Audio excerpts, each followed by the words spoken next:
lahay murug ka jirto gobolka shabeellada hoose gaar ahaan degmada marka waa gartay maxay tahay dhibka jirta dhibka jiro waxa waaye muddo 3 sano dagaalka socda degmadaasi ku naqnaqday dagaal beereed oo dowladda iyo xoojineed beelayla jirto dhib badan iyo goob iyo dil iyo kufsi oo joogto u soo jiray ayaaba naga haasta meesha ma garatay waaye iyo saasay tahay koonfur galbeed ayaa lasoo magacaabay waxay tiri magacaabay gudoomiye degmada magacaabana maamulkiisa waa gartay waxaa dhacday maamulkii deegaankii xoraadka jirto degmada lasku haasto lama qeybo lakala haasto lakala degan yahay dadkii aan mari jirin ayaa shariifka iyo nin wasiir u sheegaya meesha ay tageenay gudoomiyii diyaarad ku geeyeen waa ayo cidda geynaysa waa shariif xasan iyo wasiir xasan maxamed xasan waa gartay dadkii lama heshiisin ciidan la kalama qaadan magaaladii way kala xiran tahay meel la maraa male ildiiba kala xiran tahay isuba saase ayaa la geeyey gudoomiyii maamulkiisa loo marameystiran asay keligiisa la meesha la geeyey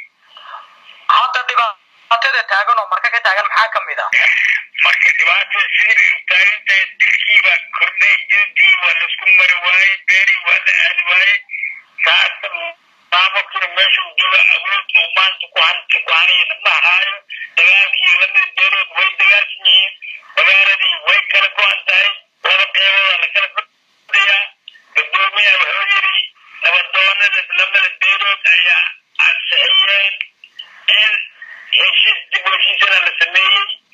taasaan beeni ahaa dib u heshiisan 9 bilood ka hore la sameeyey way suurageli weyn shariif xasanaa sameeyey xasan maxamuudaa sameeyey daraata xasan sheekh maxamuud ayaa afgooy lagu yeeray waana anakaan tagnay wuxuu yidhi maxay furweys lamada beelood waa eedeedeen dowladda dhexe iyo koonfur galbeed ayaa fulinayaan guddiga saraakiila loo magacaabay ilaa maale nabadaas kuwaas ay tagaan ay ka fuliyaan ciidamaas la kala qaado ninkasta la jiheeyo ayaa maamo ka shaqeyn karaa waaye ka hore ma shaqeyn karo marka hadda inuu wuxuu yidhi inaan nabadoonada iyo ansixiyeen nabadoonada taas ma ansixinay waa been 9 bilood ka horena ansixinay beerihii waa ka fuli waayey beesha wardiinas ka fuli waayey koonfur galbeed way fuliyey dowladda way fuliyey haddan dowladda waxaan ka sugaynaa ilaa maa fulintaas nabadaas la gaaro maamul shaqadiisa waa cariiri waxaan leeyahay gudoomiyaha degmada deegaanka u dhashay waa inuu gurigiisa deegaanka xafiiskiisa joogaa dhaqdhaqaaq iyo dagaal inuu urani dadka waxaa uu degaa gudoomiyaha dad deegaanka u dhasha waaye maamulkiisa waa jiraa waa la aqoonsan yahay ciidamadaasay koonfur galbeed iyo dowladda hore usoo socoto inuu dagaal ka dhicinaan rabnaa buuqa inaad ka dhicinaan rabnaa inuu saas ku dadaalaan rabnaa saas iyo nabad waayahay nabadoon fanaxow marka gudoomiyaha degmada marka ee cusub maamulkiisu wuxuu ugu shaqayn lahayahayo ee hortaagan dhibaatada maxay tahay waxaa hortaagan lamada beelooda walaalkaya weli is hortaagan lama luuq ay ku jiraan ninkii banaan u arkin waa la dilo hayaa laamiga ninkii u arka waa la dilo hayaa beerni aadi kara male waa gudoomiya degmada gacanta keligiisa ma qaban karo deegaanka inuu raacsan yahay oo ciidankaas laga qaada magaalada shicibka laisku baleeyo shicibu maamula gudoomiyaha maa ciidan inuu hadda wado heer hebel inuu laayo heer hebel inuu laayo sigaysa dhibkada keenaysa waxaa kaloo sheega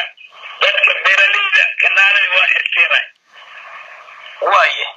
kanaalada xirteen waxaan leeyahay waxaan u digaa beeraleyda kanaalada ha furaano kanaal kasta gudub kasoo baxaa laama u imaanaa hala sii daayo beeraha kanaalada iyada u cadaadin beeraleyda saasa ka digaa dadweynaha deegaanka degin waxaan leeyahay dhulka iyo kursiga ha dhaafaano muslimna baa nahay dil joogta maxay karno maamulkaas hala aqoonsado hala shaqeeyo asigana waxaa ka digaa inuu ciidan hadda wato deel oo weli aan la heshisan inuu la dagaalo walaalkay intaasaan ka digaa wasalaamu calaykum waraxmatullahi wabarakaatu